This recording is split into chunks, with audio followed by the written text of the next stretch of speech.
Hello hi नमस्कार जय जगन्नाथ एबे आसी संध्या 6:30 हो गलानी मु एबे ऑफिस रो आसी पहुंचली तापर मते टिके फ्रेश हेई कि किछ गोटे खाइबा व्यवस्था करिया पड़ो मते बहुत जोरे ठंडा मो वॉइस सुनी जानि परथि मो वॉइस बिल्कुल फिटु नै फिर भी करबा को पड़िबो तापर मु गोपाल को आनी टिके दोळे रे बसै देथिली तांको टिके लोटो चकोपाई खाइबा पई दे देथिली मते भी बहुत जोर भूख लागिथिला मु काल ठार सूप टिके करी रखिथिली से सूप को बाहर करी ताको गरम करी देथिली ता सहित चकोपाई आ बिस्किट टिके खाइ शीत जेमति बढ़िलानी जदी निजर जत्न न नेबे मोरी भलिया हेबे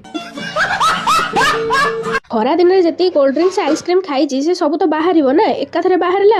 गजब बेइज्जती है। तापर मो वाशिंग मशीन में बहुत सारा ड्रेस पत्र पड़ीथिला हमर सेगुडा पकई देथिली पकईकी गरम गरम सूप धरिकी चली आस्थिली पीवा पई जो सीजन चेंज होउची ताधरे ये सूपटा होउची रामबाण अस्त्र चल झूठा ए थंडाटा लागि कि रहिला दिन ठारू मो पूरा चिड़चिड़ा हेई गलेनी सबु जिनिस रे खाली चिडुची सबुथिरे खाली रिजिड हे जाउची भलो कथा कहिले भी मते खराब लागुची खराब कथा कहले तो सेम तो खराब लागे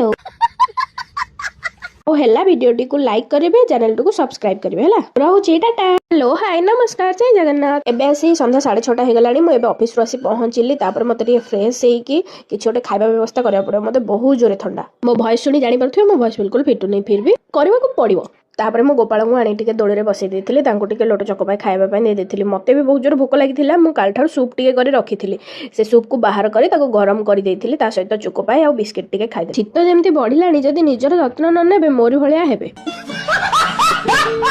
खरा दिन में जति कोल्ड ड्रिंक्स आइसक्रीम खाई से सब तो बाहर ना एकाथरे बाहर गजब बेइज्जती है। तापर मो वाशिंग मशीन में बहुत सारा ड्रेस पत्र पड़ीथिला हमर सेगुडा पकई देथिली पकईकी गरम गरम सूप धरिकी चली आस्थिली पीवा पई जो सीजन चेंज होउची ताधरे ये सूपटा होउची रामबाण अस्त्र चल झूठा ए थंडाटा लागि कि रहिला दिन ठारू मो पूरा चिड़चिड़ा हेई गलेनी सबु जिनिस रे खाली चिडुची सबुथिरे खाली रिजिड हे जाउची भलो कथा कहिले भी मते खराब लागुची खराब कथा कहले तो सेम तो खराब लागे ओ हेला वीडियो टी को लाइक करेबे चैनल टी को सब्सक्राइब करेबे हेला रहउची टाटा।